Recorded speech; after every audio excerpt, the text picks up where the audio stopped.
सोचिए, करोड़ों साल पुरानी भारत माता के पिता कोई इंसान कैसे हो सकता है।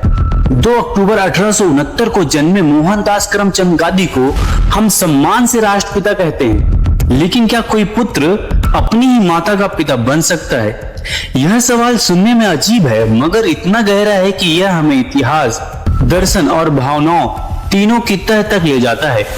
नमस्कार दोस्तों, मैं हूं मनोज कश्यप और आप देख रहे हैं मनोज कश्यप 2.0। दोस्तों, वीडियो पसंद आए तो वीडियो को लाइक करें, कमेंट करें और हो सके तो मेरे चैनल को सब्सक्राइब जरूर कर लें। हम चर्चा करेंगे उस उपाधि की जो हर भारतीय ने सुनी है, father of the nation, Mahatma Gandhi.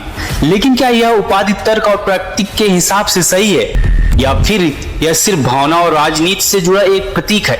Bharat माता कोई इंसान नहीं है, बल्कि प्रतीकात्मक देवी स्वरूप है। इसका विचार 19वीं सदी में वंदे मातरम आंदोलन के दौरान उभरा। भारत माता हमारी धरती, संस्कृति, सभ्यता प्रतिनिधित्व करती है। करोड़ों साल पुरानी यह भूमि हर भारतीय की मां है।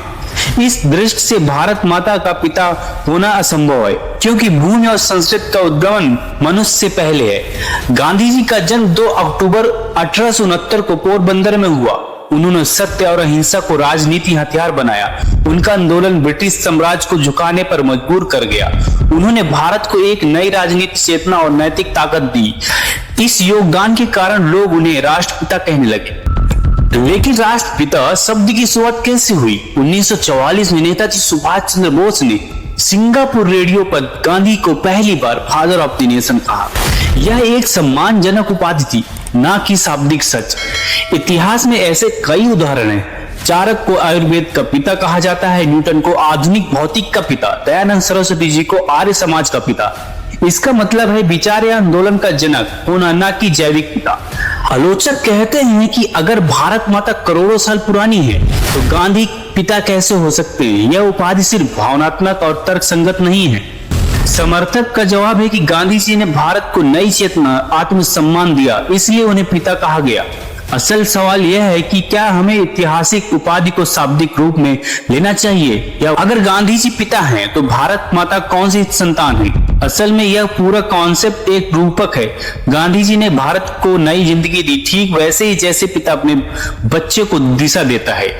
इसीलिए यह उपाधि जीवनदाता या मार्गदर्शक के रूप में समझी जानी चाहिए। गांधी जी के विचार आज भी उतने ही जरूरी हैं, सत्य, अहिंसा और एकता, लेकिन साथ ही हमें अंधविश्वास से बचकर तथ्यों पर आधारित सोच अपनानी चाहिए। हमें उपाधियों को सम्मान से मानना चाहिए, लेकिन तर्क से समझना भी चाहिए। तो दोस्तों, आपको क्या सोचना है, क्या मानना है? तो क्या गांधी जी सच में राष्ट्रपिता हैं या सिर्फ राष्ट्रपुत्र? क्या यह उपाधि हमें भावनाओं को जोड़ती है या तर्क से दूर करती है? अपनी राय कमेंट में जरूर बताइए। अगर यह चर्चा आपको सोचने पर मजबूर करे तो वीडियो को शेयर जरूर कर दीजिए। जय भारत।